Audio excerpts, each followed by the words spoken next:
안녕하세요. 반갑습니다. 오늘도 하나님의 말씀으로 우리가 하루를 시작하기 원합니다. 우리가 어제는 이제 교회 안에서 음행한 자, 특별히 근친상간을 한 자들을 교회법에서 어떻게 다루어야 되는지를 함께 살펴본 바 있습니다. 그리고 오늘 내용도 이제 교회 안에서 여러 가지 도덕적인 문제들이 발생하고 또 그것으로 말미암아 심지어 서로 간에 소송이 오고 갈 때 이것을 어떻게 다루고 어떻게 접근해야 되는가를 또 사도 바울이 말씀을 통해서 또 하나님께서 우리 가운데 이 말씀을 통해서 그것을 교훈해 주고 계신 것을 보게 됩니다. 우리 말씀을 좀 더 구체적으로 한번 살펴볼까요? 오늘 말씀의 주제는 하나님의 지혜로 다툼을 해결하라 라고 하는 주제입니다. 하나님의 지혜로 다툼을 해결하라. 1절을 보면 이렇게 이야기해요. 너희 중에 누가 다른 이와 더불어 다툼이 있는데, 교회는요 연약한 자들이 모여요. 그리고 정말 다른 성향의 사람들이 한 공동체를 이루고 있어요.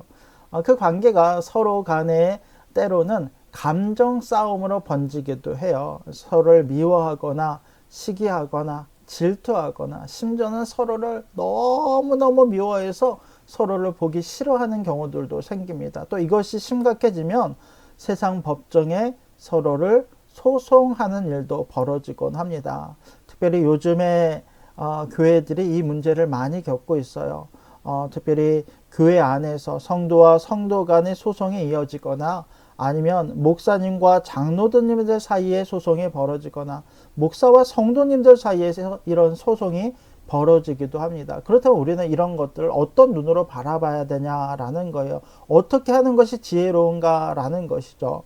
그런데 성경은 이렇게 이야기해요. 구태여 불의한 자들 앞에서, 세상 사람들 앞에서 우리가 서로를 고발하는 것이 맞느냐라는 거예요.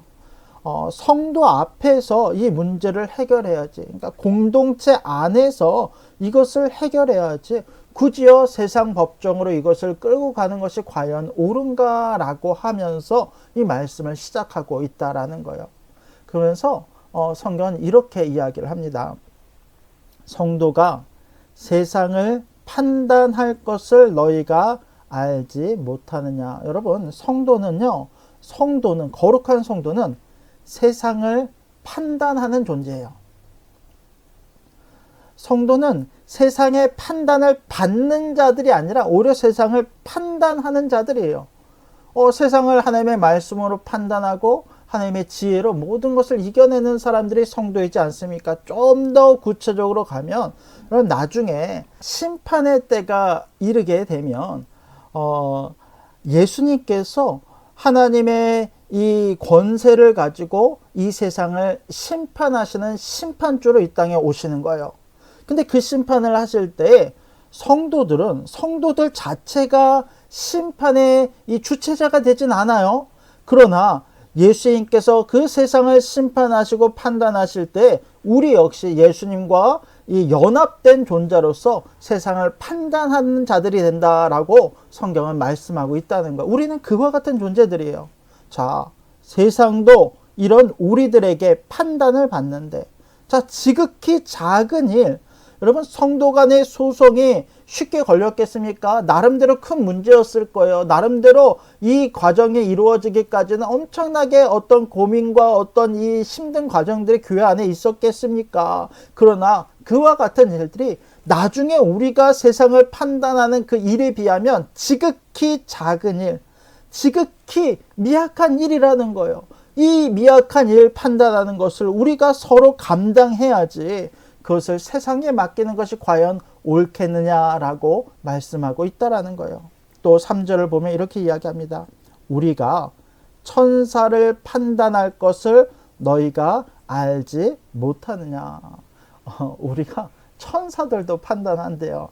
물론 이제 여기 나오는 천사는 전통적인 해석은 어떤 이야기냐면 천사들 가운데 좋은 천사와 나쁜 천사가 있어요. 이 나쁜 천사는 이제 악한 영들을 의미하죠. 우리가 이 악한 영들을 마지막 때에 그리스도의 권세를 가지고 이 심판의 일에 참여하게 되는데 하물며 이 천사도 우리가 판단하게 될 터인데 왜 우리가 세상을 판단하는 게 아니라 세상으로부터 판단을 받는 자가 되어야 되는가라고 이야기를 하고 있다는 거예요. 하물며 세상 일이랴. 이 세상 일에 우리가 굳이 판단을 받아야 되는가?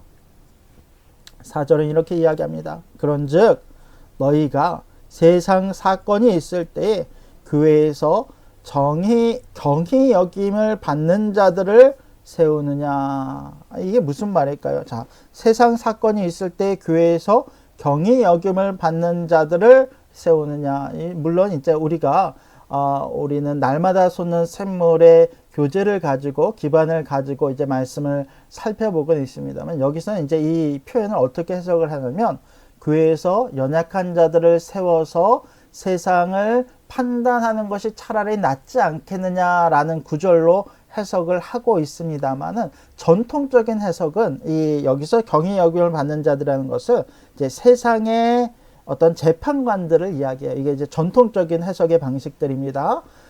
세상에 어떤 재판관들을 세워서 우리가 서로의 옳고 그름을 판단하는 것이 옳지 않다라고 이야기를 하고 있다라는 것입니다.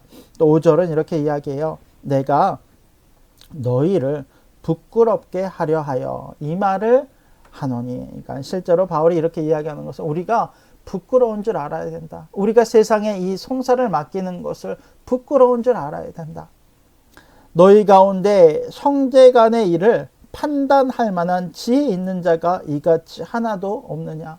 여러분 앞서서 교회 안에 지혜롭다라고 여기는 사람들이 많다라고 이야기하지 않았습니까? 그 지혜롭다고 여기는 사람들이 파당을 해서 내가 의롭고 내가 맞다라는 것을 증명하는 것이 고린도 교회의 문제이지 않았습니까? 그런데 실제로는 이 작은 송사조차 해결할 만한 지혜 있는 자가 우리 가운데 없다라고 이야기를 하고 있다는 거예요. 우리가 그것을 부끄러운 줄 알아야 된다는 것이죠. 6절에 이렇게 이야기합니다. 형제와 더불어 고발할 뿐더러 믿지 아니하는 자들 앞에서 하느냐. 믿지 아니하는 자들 앞에서 이것을 하는 것이 너무도 부끄러운 일이다라고 이야기를 하고 있어요. 자, 그렇다면 이런 문제가 우리 가운데 이야기될 수 있어요. 아니 그렇다라고 할지라도 분쟁이 생기고 문제가 생기고 이것을 우리끼리 해결할 수 없는 상황이라고 한다면 그때는 세상 법정으로 가서 그것을 해결하는 것이 맞지 않겠습니까? 실제로 그런 문제들 우리가 많이 겪지 않습니까? 누군가 딱 나서서 양쪽에 존경을 받을 만한 사람들이 세워져서 이것을 판단하면 좋지만 그렇게 하지 못했을 때 세상 법정으로 가게 되는 것이니까 우리 교회 안에 이런 어려움이 발생을 하면 그때는 어떻게 합니까? 네, 여러분요. 우리가 재판을 한다라고 하는 것은 결국 어떤 의미냐면 누가 의로운가를 가리는 거예요. 누가 의로운가? 내가 의로운가? 네가 의로운가? 내가 옳은가? 네가 옳은가를 구별한다는 것이 이 재판의 목적이지 않습니까? 그런데 여러분 가만히 생각해 보세요. 우리 안에 의가 있습니까?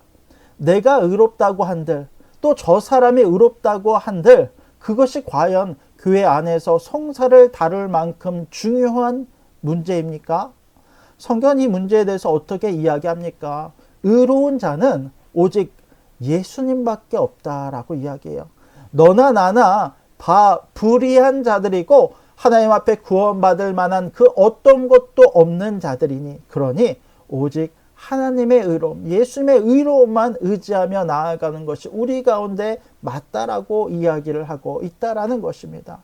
실제적인 송사의 문제 있을 수 있죠. 그럴 때 성경의 방식은 무엇입니까? 누군가 나를 고발해요. 그러면 여러분 성경의 방식은 무엇입니까? 성경은요 절대 악으로 악을 이기는 것이 아니다라고 말. 이것은 악에게 지는 것이다라고 이야기해요. 누가 나에게 악한 일을 하면 뭐라고 이야기합니까? 선으로 악을 이기라라고 이야기해요. 여러분 이제 내일 우리가 살펴보겠지만 이렇게 고발해서 우리의 의로움을 드러내는 것보다 차라리 지는 것이 오히려 불의를 드러내고 불의가 이기는 것보다 낫다라고 이야기를 하고 있다라는 것입니다. 여러분 오늘 말씀 속에서 우리가 우리의 부족함을, 연약함을 인정하고 내 안에 어떤 의가 없음을 인정하고 오직 말씀 앞에 겸손히 나아갈 수 있는 우리가 되기를 원합니다. 오직 예수님의 의만 우리 안에 드러나도록 서로 간의 싸움과 다툼보다도 불의를 내가 판단하는 것보다도 오직 하나님의 선하심, 하나님의 의로우심은 무엇인가를 고민하며 나아가는 저와 여러분들이 될 수 있기를 주님의 이름으로 간절히 부탁드립니다. 기도하겠습니다. 하나님, 오늘도 주의 말씀을 통해서 우리 자신을 돌아보게 하심을 주님 너무도 감사드립니다. 주님, 나는 연약한 자요 불의한 자입니다. 나는 지혜가 없는 자요 하나님 앞에 드러낼 만한 어떠한 것도 없는 자임을 고백합니다. 하나님, 내 안에 오직 그리스도의 의와 사랑의 마음을 더하셔서 다른 사람을 미워하고 송사하는 것이 아니라 더 이해하고 인정하고 섬기고 나를 버리는 우리가 될 수 있도록 하나님 은혜를 더하여 주시옵소서. 우리로 주의 말씀 앞에 스스로를 부끄럽게 여기며 오직 죄인됨을 고백하며 하나님의 의만 구하며 살아가는 우리가 되게 하여 주시옵소서. 하나님, 오늘도 많은 교회에서 분쟁과 다툼으로 인해서 아픔과 어려움을 겪고 있는 성도들의 마음을 위로하시고 붙잡아 주시고 악을 선으로 이기는 그 하나님의 의로우신 말씀을 우리 가운데 더하여 주시옵소서. 주님, 모든 것을 주님께 맡기오며 오직 살아계신 예수님의 이름으로 간절히 기도드립니다. 아멘. 감사합니다. 성도님들, 오늘도 주의 말씀 가운데 승리하시는 하루 되시길 원합니다. 저희는 내일 뵙도록 하겠습니다.